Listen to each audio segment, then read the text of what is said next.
আমি এর আগেও আমার একটা হরেকৃষ্ণ জুয়েলার্স এর গান গেয়েছিলাম হংসধ্বনি স্টুডিওতে,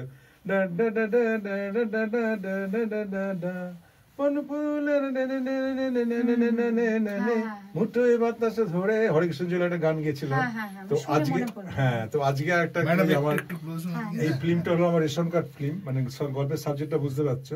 এই রেশন কার্ড ফিল্মে একটু মানে কোন একটা জায়গায় আমাদের কুচবিহার রেশন কার্ড বন্ধক রেখে কাজ কারবারি হয়।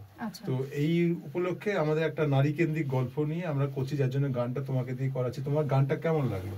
গানটা ভীষণ সুন্দর, বাবুল কাকুর এত সুন্দর সুর এবং বাবুল বোসের মিউজিক আমরা এত বছর ধরে শুনছি বাংলা ছবিতে, নানান প্ল্যাটফর্মে শুনে এসেছি। আমি আমার ক্যারিয়ারের অনেক শুরু থেকে ওনার সঙ্গে অ্যাসোসিয়েটেড, ওনার বহু সুরে আমি কাজ করেছি। আজকে আবার এতদিন পর দেখা হলো এই ছবিটার সুবাদে, তো খুব আনন্দ হয় বাবুল কাকু যখনই ডাকে গান গাইতে, এবং আজকের গানটাও খুব সুন্দর ছিল।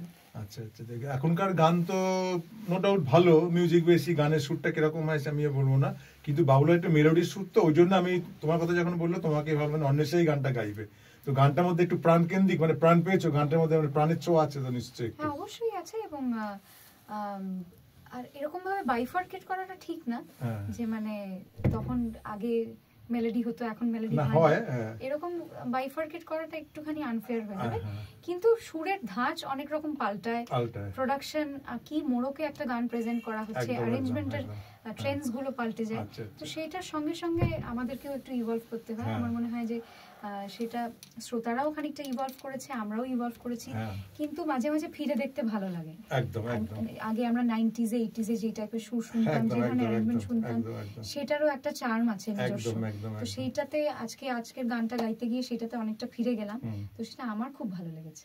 আমি চাই আমার ফিল্মটা মানে খুব দর্শক দেখুক ভালো করে, এবং তোমার গানটা ভালো করে শুনুক, এবং তুমিও দর্শকদের বলো যেন গানটার জন্য একটু কিছু বলো। দুলাইন গানটার জন্য এটাই বলবো, একটা খুব সুন্দর গান। ফিল্মটা সাবজেক্টটা দেখলাম খুব অন্যরকম, আমি এখন ওনার থেকে জানলাম, সেটা জানতাম না। ফিল্মটাও নিশ্চয়ই একটা মরাল মেসেজ থাকবে ছবিটার মধ্যে, আমি আশা রাখছি। এবং ছবিটার পাশাপাশি এই ছবিতে যেহেতু আজকে আমি গান গাইলাম, সেহেতু আপনাদের বলবো একটা ভালো গান আমার নিজের গেয়ে ভালো লেগেছে, এবং আমার বিশ্বাস আপনাদেরও ভালো লাগবে, অবশ্যই শুনবেন। ওকে, থ্যাংক ইউ।